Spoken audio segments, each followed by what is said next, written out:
Hello friend, welcome back to our YouTube channel Utkarsh vision academy. तो दोस्तों आज हम करने जा रहे हैं विनय सर के नायक बैच इकोनॉमिक्स के लेक्चर नंबर 40 का हैंड रिटन नोट से क्विक रिवीजन। इससे पहले हमने लेक्चर 1 से 39 तक का रिवीजन करा दिया है, तो जिन्होंने उसे नहीं देखा है वे हमारे चैनल के प्लेलिस्ट में जाकर देख सकते हैं।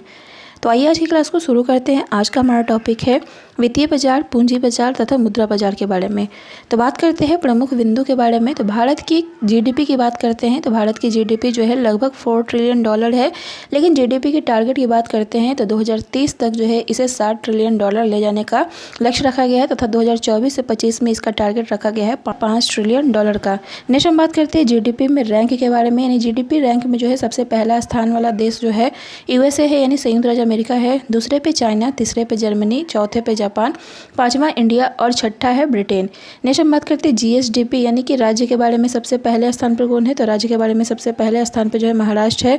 दूसरा अगर बात करते हैं तो यूपी और तीसरे पे जो है तमिलनाडु का स्थान है। नेक्स्ट हम बात करते हैं प्रति व्यक्ति आय की। तो प्रति व्यक्ति आय यानी पर कैपिटा इनकम जो होता है, यह जो होता है राष्ट्रीय आय में जब कुल जनसंख्या से डिवाइड किया जाता है तो जो है प्रति व्यक्ति आय प्राप्त होता है। नेक्स्ट हम बात करते हैं जीडीपी डिफ्लेटर की। तो जीडीपी डिफ्लेटर की बात करते हैं तो नॉमिनल जीडीपी बाय में रियल जीडीपी इंटू में 100 जो है करके जीडीपी डिफ्लेटर निकाला जाता है। नेक्स्ट हम बात करते हैं वित्तीय बाजार के बारे में, यानी फाइनेंशियल मार्केट के बारे में।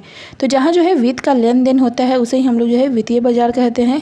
इस तरह का जो बाजार होता है वो दो प्रकार का होता है। पहला है मुद्रा बाजार और दूसरा है पूंजी बाजार। बात करते हैं मुद्रा बाजार के, तो इसमें जो है वित्त का लेन देन 1 वर्ष या फिर 365 दिन से कम अवधि के लिए होता है, यानी शॉर्ट टर्म के लिए होता है। और ये जो होता है आरबीआई के द्वारा विनियमित यानी रेगुलेटेड किया जाता है। बात करते हैं मुद्रा बाजार की, तो मुद्रा बाजार जो होता है 2 प्रकार का होता है, यानी मनी मार्केट जो होता है 2 प्रकार का होता है। पहला है संगठित मुद्रा बाजार और दूसरा है असंगठित मुद्रा बाजार। बात करते हैं संगठित मुद्रा बाजार की, यानी ऑर्गेनाइज्ड मनी मार्केट की। तो इसमें जो होता है नियम और कानून का प्रयोग होता है, जैसे कि इसके एग्जाम्पल में हम देख सकते हैं बैंक होता है।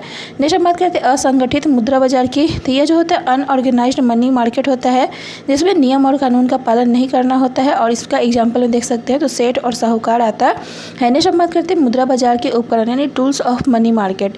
तो इसमें पहला है कॉल मनी। बैंक या वित्तीय संस्थानों के मध्य 1 दिन से 14 दिनों तक का लेन देन जो होता है उसे ही हम लोग जो है कॉल मनी कहते हैं। दूसरा अगर बात करते हैं टी बिल यानी कि ट्रेजरी बिल के बारे में, तो ट्रेजरी बिल जो होता है वो सरकार द्वारा अल्प अवधि के लिए जारी किया जाता है। इसके मैच्योरिटी पीरियड की बात करते हैं तो या तो 91 डेज का होता है, या तो 182 या फिर 364 डेज का होता है। नेक्स्ट हम बात करते हैं मुद्रा बाजार के तीसरा उपकरण है कॉमर्शियल पेपर। चौथा बात करते हैं तो जमा पत्र यानी कि सर्टिफिकेट ऑफ डिपॉजिट होता है। नेक्स्ट हम बात करते हैं आगे पूंजी बाजार के बारे में, जो कि लॉन्ग टर्म के लिए होता है। इसमें वित्त का लेन देन जो होता है 1 वर्ष यानी 365 दिन से अधिक समय के लिए होता है, और इसे जो है सेबी के द्वारा रेगुलेट किया जाता है। इसका अन्य नाम जो होता है शेयर मार्केट या फिर स्टॉक मार्केट भी होता है।